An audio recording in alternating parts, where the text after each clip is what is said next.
Welcome to the show where stories unfold. Let's go. People doing big things, breaking the mold. They're changing the game, making waves every day. Big move. Shining bright with the work that is right. Shine on. This is Breaking the Silence with Nikki Nicole. Nicole in the building. Unleash your inner voice and make some Turn up. noise. Welcome to the Breaking the Silence podcast with Arthur Nikki Nicole. Please make sure you like, share, and subscribe. Tell your cousin, tell your friend, tell your neighbor to come over here and break the silence with Arthur Nikki Nicole. Welcome to another powerful episode. Sit back and relax. Enjoy the conversation. Hey everybody, welcome to another powerful episode of Breaking the Silence, the podcast where your voice, your story, and power take the spotlight. I'm your host, Arthur Nikki Nicole, and today we've got a powerhouse in the building, y'all. Cleveland's own Cierra Young, best-selling author of My Demon Wears a Crown, now turning heads with a film dropping this year. She's inspiring women worldwide to love themselves boldly. And today, I'm so glad that she is breaking the silence with me. So, after the countdown, please welcome this amazing woman to the platform.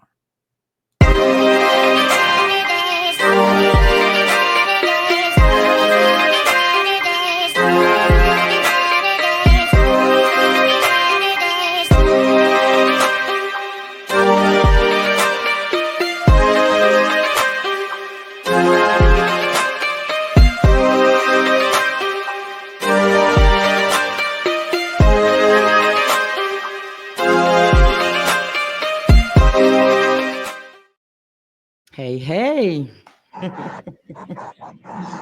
Hey, how you doing? All right. Thank you so much for coming to be a guest. It's been a long time coming. We should have been on this stage together. Yeah. But thank you so much for coming and finally allowing me to put that spotlight on you. So, first question I have for you. How did you and the pen meet? Love-hate relationship, going through some things, don't really have the outlet, the appropriate outlet at that to kind of like, explode, expel, all of my feelings and the things that's going on. So, just forming an intimate relationship with myself, just being able to know like I don't have anybody else. So I am my own source. And I used to write journals and journals and journals at a time to where I didn't even want to keep them. I would write them, wait for them to get full and burn them, throw them away. And one day, one of the foster homes I was in, my foster siblings was like, I got a birthday present for you. It's my birthday. And I was like, what? And she was like, she put out like 15 different notebooks. Talk about embarrassing. So like now it was like I was feeling so insecure, like, oh my God, what did I write in this one? What did I say in this one? Did I talk about her in another one? But she just showed me and like made me feel like all of the things that I was writing was one, valid, two was a part of me, and three was like it was normal, you know what I'm saying? So after that, I just start keeping them, and then I start selling them. And once I've realized like my thoughts, the things that I've experienced, out into the public, so many other people are feeling this way, are going through these things and everything else like that, but they don't really probably know how to articulate it in certain ways. I start being their voice. And so from 11 years old up until now, I'm 34 years old. I've helped 172 women publish their own books as a ghostwriter. So that's my passion. That's my purpose. That's like, that's my everything. That's how me and the pen made it. Wow, 172? That's Yes, ma'am. awesome. Congratulations. It's Thank funny you. how you say that, you used to write them and burn them. But you know what? Somebody told me a long time ago, when you have a feeling like a bad feeling in your life, you write it and you burn it, and then pretty much that makes it go away. So when you did that concept, did that make that thought or that memory go away? I wouldn't say it made it go away, because at that point I was already numb to suppressing my feelings. So if I even got to the point where I was writing about it, I had already exploded about it. I had already like blew some steam about it, and these was just like the residual that was hanging around. So I wouldn't say it made me numb. I was already numb once it got to the writing point. I know that's right. I know that's right. So, what inspired you to write "My Demon Wears a Crown," and how did your roots influence that story? So my demon wears a crown is based on my life. The transition between the things I had to go through after my mother was murdered when I was 10 years old, being adopted at 11, and then given back to the state because I was quote unquote too much. You know what I'm saying? So, and then having to raise myself, it stems from a lot of different things, but ultimately it gives power and it gives a voice to people who's been in situations that's less than fortunate or unfair or just because, and to let them stand up and say, like, I'm not my scars, I'm not what I've been through, I'm just naturally me, take it or leave it, so that's what brought about me writing this book. And for like my book set for at least a year and a half before I was bold enough to put it out, because I was really, you know going back between, like, should I put it out? What they gonna say about me? What they gonna think? I mean, at that point I had been like a very popular, strong vessel in my community. So, at 10 years old, I was a mentor. I was helping women who was on drugs. I was tutoring their children, and I was coaching them into feeling better about themselves. And how to be around their children, not high and stuff. Like at 11 years old. So yeah, this book is just like the transformation of things that I've been through. And I'm like, oh, matter of fact, after I got over some stuff, um, God teaches you, like, it's not on your time, it's his timing. Because right when I thought, like, okay, I'm over the hurt, I'm over the hurdle of everything that's unfair, everything that's like atrocious to me, how people treat me, like the just everything, I'm over it, I'm healed, I'm happy, I'm helping other people now. God was like, yeah, not quite yet. One of my closest friends tried to kill me at my graduation party, which led to me having to go on a run for a year and a half, so I wouldn't have to so I wouldn't have to do 25 years to life.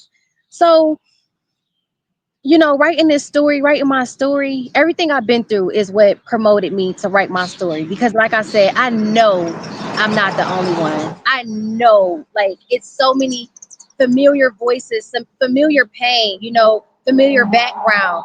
And even if it's not familiar to some, just hearing the story of others, you know what I'm saying, could brace you to know how to deal with the next person who has. So it's a win-win all around the board. Yeah. I saw the trailer for the movie, and I was like, wait a minute, you left me on a cliffhanger. So now that explains the cliffhanger, because I was like, what she mean? What's she gonna do? So you was on a run for that. You had to go on a run for that year and a half when it ended. Yep. You had to do me like that. You left me on a cliffhanger, and I was like, wait a minute, I can't wait to see this. I said, because I'm trying to figure out what she mean, what she gonna do now. Yeah. That was real life. I had paid a lawyer to kind of represent me and get this this unfairness in my behalf. I was paying him $10,000 a month, and for him to turn around and be like, well, there's really nothing we can do, and my hands are tied. That kind of conversation when they working for both sides. So it was kind of like, I dig it. You do what you got to do for you. I got to do what I got to do for me. And so, when they wouldn't drop my charges, and they wanted that 25 years of stick, I was like, shoot, y'all gonna have to catch me. So the scene that you seen in the trailer is my sentencing. Mm, Oh no, that's not the part you seen. Yeah, that's not the no. part. See, you giving away, you gave away something just then. No, that ain't the part I seen. I saw the leading up to that point, and then she was like, see what you gonna do now. And I was Yeah, like, what you mean what you gonna do? I yeah. had to I watched it about 3-4 times to try to get that ending of what you was talking about. I said, when I talk to her, I'm gonna ask her about that. Oh yeah, they's gonna have to catch me. Man. So how does it feel to see your book be turned to a best-selling, it's best-selling book, and then it turns into a movie? Now, what was that journey like, going down that road? It was it was an out of body experience, to be honest with you, because it happened so fast. Like, once it became okay, let's back up to the point where it's even on the shelves. My mind is still blew that it's a bestseller on Barnes and Noble. So that blew my mind. The next thing is like I could not sleep. It was like make it a movie, make it a movie, make it a movie. And I'm like, Sierra, you like I talk to myself all the time. I'm like, Sierra, you are crazy. Are you really finna do this? That night, I didn't go to sleep. I said, yep. The next morning, I literally went on Canva. I created all my characters, the breakdown, and I was like, cast and call, come out. And it just it kind of just led one thing to another to where I actually found myself getting on the road, going to different states and promoting it. Like I got a lot of t-shirts made and I was on the road and I would just pop up at random Walmart. Like, hey, my name is Cierra Young. I'm a best-selling author. I am trying to turn my book into a movie and I want your help to help me do it. Like flat out. You can purchase a book, you can do a donation, you can do a sponsorship if you have a business. I was creating all type of opportunities randomly in my brain as I was speaking. Things I've never even I don't know nothing about no sponsorship. I didn't know anything about but I've been around it. I've never done it firsthand. So it was like when you walk up to these people, you can't be stuck. This is your baby. This is your dream. This is your passion. This is what you think your purpose is. Like God has brought you this far. And it worked. Like it worked. I end up having nothing. And then I end up raising $33,000 within like 3 weeks to fund my film. So I can't even say it was me because I don't even think my words was that good. It was my passion and it was my God behind me, letting me know that this is what you're supposed to do. When you ask me for something, you say God said, ask and you shall receive. And when you ask me for something, and if it's my will, I will let you have your way. And that's all this is. Is because he brought me through so much. I am a living testimony. I am his vessel. This is exactly what I'm supposed to be doing. So me trying to figure out the root when he just said ask me and pick your fruit, they ain't got nothing to do with me. They ain't got Wow. nothing to do with me. Wow. So, I mean, after raising all that money to, promote the film, were there any challenges along the way? Oh, for sure. So like I did it with me and my 5 children. We were on the road. Like so in between we getting snacks in between like I'm stopping like oh yeah for sure it was multiple challenges. I've got kicked out of parking lots from security guards to the point where I'm just like Seer, you have to be preventative at this point instead of reactive. Reactive is just like saying like oh well, this is what I'm trying to do and they're still like oh but you got to get out of here doing it to being proactive to saying like hey I'm finna walk your parking lot. You want anything out the store? Because I'm about to go and grab something and I'm about to work your parking lot. It's a form of respect. People just want to be acknowledged for real, for real. Some people do be on power trips. You know what I'm saying? Like, no, this my parking lot. You ain't gonna do that here. And then some people just simply want to be acknowledged. Me going up to them saying, hey, I'm finna work your parking lot is so much better than them feeling like you just trying to come over and bogart their territory. Now that's a fact. Now I'm glad you said that because you just gave a tip for somebody that's actually because let me tell you something. Me and my son publish books, right? And we've been struggling with that. And that's crazy that you just said that. We didn't want to just like go in parking lots and be, walking and trying to sell a book and like you said that now you got to be put out the parking lot because you ain't got no business there to begin. Now you soliciting. So that's a Yep. great idea. You want something out the store? I'll buy you something if you just let me walk your parking lot and sell my books. Thank you. So, so how do you deal with the moments of writer's block? Do you ever go through those moments? No, because I only write when I'm in that moment. I don't force myself. I don't force anything. I don't force a moment. And actually, I might wake up in the middle of the night. I sleep with a notebook next to me. So it might be a title, it might be a thought, it might be a dream. I might hear talking from a neighbor. If it intrigues my brain or spark a chroma, spark a neuron to kind of like go for it, I do. So I have like a notebook full of titles. I have a notebook full of sentences. I have different notebooks. I probably have like 20 something notebooks right now. I'm in the process of starting another script to do another casting call after my movie premiere. But I don't get writer's block because I never tell my brain to write. My brain tells me when it's time to go. I know that's right. I know that's right. So how do you stay motivated, to keep sharing your story, especially when it touches like a deep place and allows you to open a wound again? How do you stay encouraged and stay motivated to still tell your story, even though you open these wounds? Because I know it's bigger than me. I know my mission is bigger than me. So when it hurts, it just sends me deeper into prayer, to God. It sends me deeper. I can't really explain it, but just it's not a form of staying motivated. It's a form of impacting. So like I don't have a problem being motivated and staying true to me because it's my purpose, it's my passion, it's my calling. Like, and I know this is bigger than me. You ever watch that movie? He like, this is bigger than Nino Brown. This is bigger. This is bigger than Nino Brown. Like this is bigger than Sierra. I'm here to impact. I'm here to brainwash people into loving themselves again because for some odd reason, society got us wrapped around its little finger, like, and think it's supposed to be this way, that way. You look this way, sound this way, act this way. I got a GED and I sit in the room with the best of them. You hear me? I sit in the room with the best of them with my head high because it's this it ain't on me, it's in me.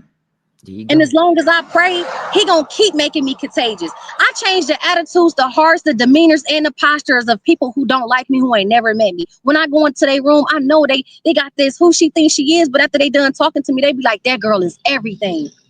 And that's not me boasting. That's because that's my higher power. When you walk with him, God said, if I am with you, nobody can be against you. Yo, I would set a table before your haters, your enemies. I will prepare a table for you in front of them. So that's my position. That's my calling on this world. I have to convince people. I have to brainwash women, kids, babies. Like I have to let y'all know, like you are everything, and don't think that you not because of no mistake. Don't think you not because of no background. Don't think you not because of no money. Don't think you not because of how you look. Don't think you not because you different. Nah, you gotta be odd. You gotta be odd to be number one. Mm-hmm. And Mm-hmm. as long as you have a higher source other than yourself, a high source, we can't move it with the flesh. It's pure divinity. That's it. The high, our higher, our higher. As long as I keep that and I stay grounded and I tell God, take my ego, strip me from my ego, strip me from my temptations, strip me from my own human thoughts. God, step into me. God, guide me the way I need you to guide me, the way you want me to go, so I can be everything of you. It's gonna all fall right. Every I don't time. never, I never write nothing down. Like I do speaking engagements all the time. Writing something down would be cheating for me. Mm. I have an overflow of blessings and abundance that God has serviced me with all the time, to where writing, I feel like writing to speak would be cheating. Mm. I don't gotta remember it. I know what's going on. You better come on through now. You just dropped all them gems on my forehead. I was like, wait a minute, come on through. Yeah. Yes, I love it. I love it. So my last question before we get to the would you rather segment. If fear didn't exist, what would you have done years ago? If fear didn't exist, what I would have done long ago. That's good, Nikki. That's good. So if fear didn't exist, um, I probably would have understood that I don't have to live um as like with different coping mechanisms I did. You know what I'm saying? Because we all built something up to protect us from something else. If I didn't have that fear or that insecurity, I probably would have been probably a lot more wilder. I ain't gonna lie to you. I probably would, because all of the trouble I have been in have always put me in higher positions, better positions, blessed positions, anointed positions. Like, so all of my trouble has landed me in like amazing situations. So like I probably would have been off the chain. I ain't gonna even lie to you. If I wasn't scared, I've been off the chain, but I probably would have been Nikki back. Woo. Listen, that fear held hold people back from a lot of stuff, man. I probably been a long way where I need to be. I probably been a billionaire right now. Yep. If fear wasn't in the mix, I'd have been good. Yep. So I'm getting ready to play the countdown to introduce the would you rather, and then we're gonna come back and talk about these would you rather questions. Okay. It's time for Would You Rather. Answer fast and don't just choose. Tell us why. We want to hear your vibe behind the pick. Let's go.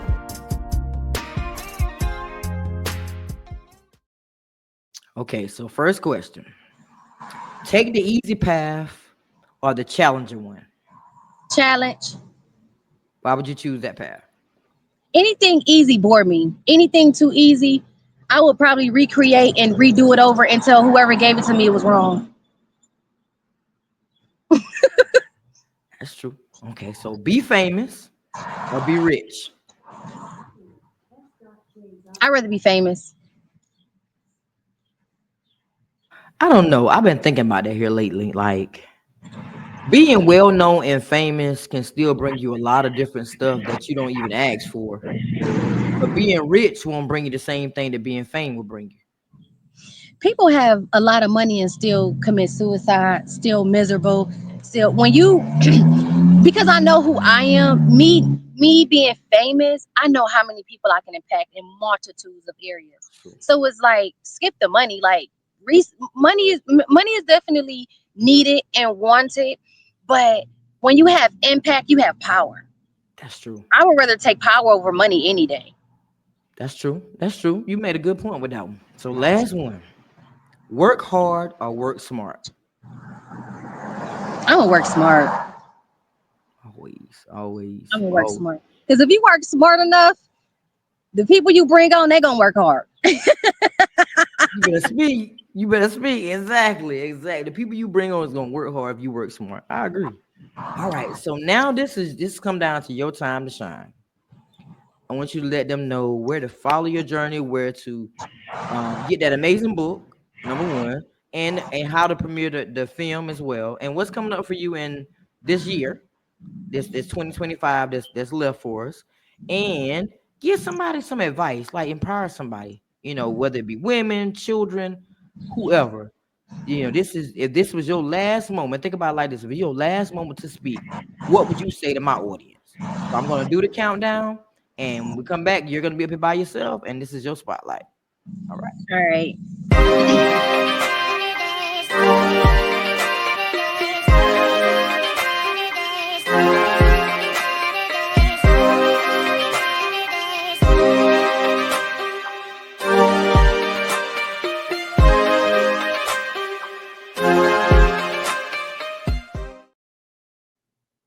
Hey everybody. So go check out my book, My Demon Wears the Crown. It is on all platforms, specifically Barnes and Noble, as well as Amazon.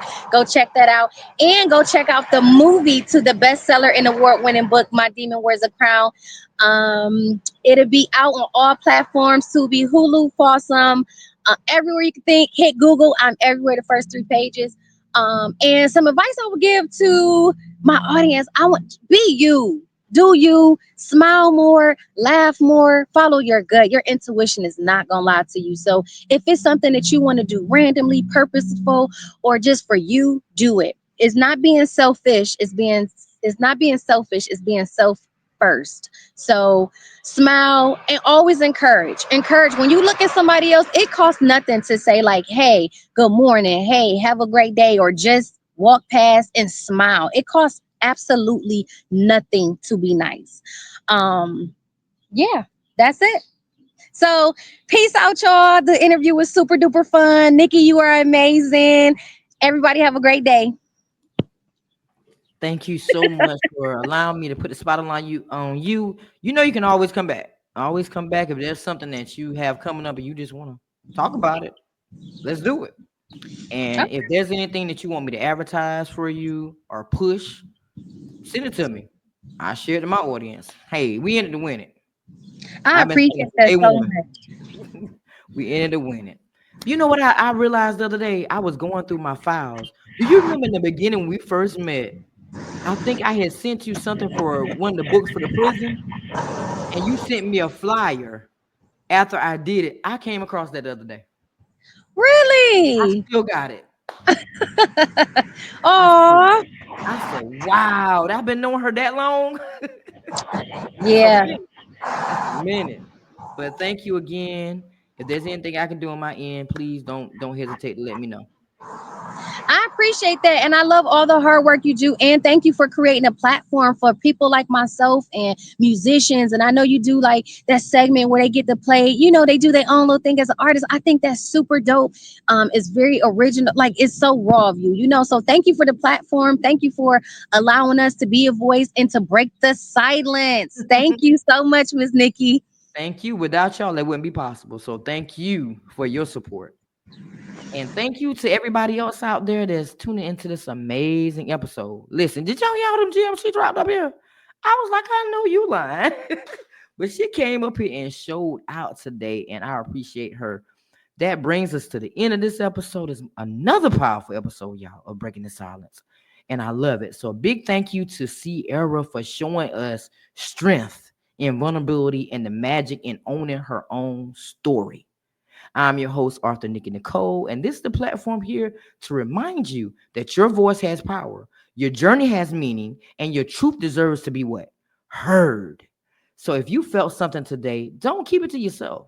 Share it, speak it, and live it. And let's continue to break the silence. Later. Thank you for tuning in today. If something spoke to your soul, don't keep it to yourself. Share it with someone who needs it. Be sure to follow, subscribe, and drop a review to let me know how I'm impacting your journey. And before I go, listen to this powerful review from one of my amazing guests. You don't want to miss what they had to say. Later. Hey y'all, it's your girl SJ here. I just wanted to leave a review for Breaking the Silence with Nikki Nicole. She literally made me feel so welcome during the whole podcast. I literally would give her the best review. She literally made me feel so comfortable through the whole process.